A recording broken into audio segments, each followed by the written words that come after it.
സംസ്ഥാനത്തെ റേഷൻ വിതരണത്തെ സ്തംഭിപ്പിച്ച് റേഷൻ വ്യാപാരികളുടെ അനിശ്ചിതകാല സമരം. 14,000-ഓളം വരുന്ന റേഷൻ കടകളിൽ 200-ഓളം കടകൾ മാത്രമാണ് തുറന്നു പ്രവർത്തിക്കുന്നത്. സമരം പിൻവലിച്ചില്ലെങ്കിൽ കടുത്ത നടപടികളിലേക്ക് നീങ്ങും എന്നാണ് സർക്കാരിന്റെ മുന്നറിയിപ്പ്. സമരത്തിൽ നിന്ന് പിന്നോട്ടില്ല എന്ന് റേഷൻ വ്യാപാരികളും വ്യക്തമാക്കി.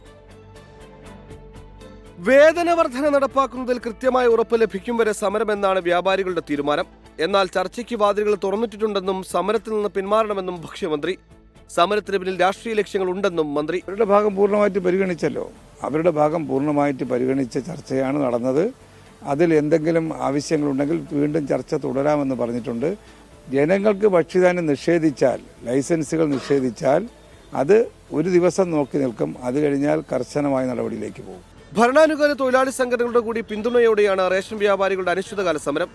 അരുവിക്കര MLA-യും CPIM നേതാവുമായ G. സ്റ്റീഫൻ തിരുവനന്തപുരത്ത് സമരം ഉദ്ഘാടനം ചെയ്തു.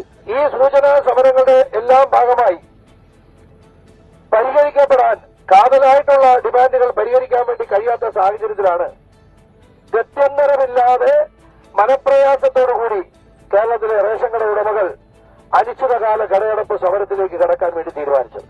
പേടിപ്പിച്ച് കീഴടക്കാമെന്ന് വിചാരിക്കേണ്ടെന്ന സർക്കാരിനോട് സമരസമിതി. ആവശ്യങ്ങൾ അംഗീകരിക്കും വരെ സമരം തുടരും. ബഹുമാനായ മുഖ്യമന്ത്രിയുടെ നിർദ്ദേശപ്രകാരം വിളിച്ച ഒരു ചർച്ചയിൽ മുൻവിധിയോടുകൂടി പങ്കെടുക്കുന്ന ഒരു മന്ത്രി, അത് ഞങ്ങൾക്ക് അംഗീകരിക്കാൻ കഴിയില്ല. പിന്നെ അങ്ങനെ പേടിപ്പിച്ച് ഞങ്ങളെ കീഴടക്കാമെന്ന് കരുതിയാൽ അത് നടക്കില്ല. സമരം ഇന്ന് അവസാനിപ്പിച്ചില്ലെങ്കിൽ ലൈസൻസ് റദ്ദ് ചെയ്യുന്നതടക്കമുള്ള നടപടികളിലേക്ക് കടക്കാനാണ് സർക്കാർ നീക്കം. സഞ്ചരിക്കുന്ന അരിവണ്ടികൾ കൂടുതലായി ഇറക്കാനും നിർദ്ദേശമുണ്ട്. 24 തിരുവനന്തപുരം.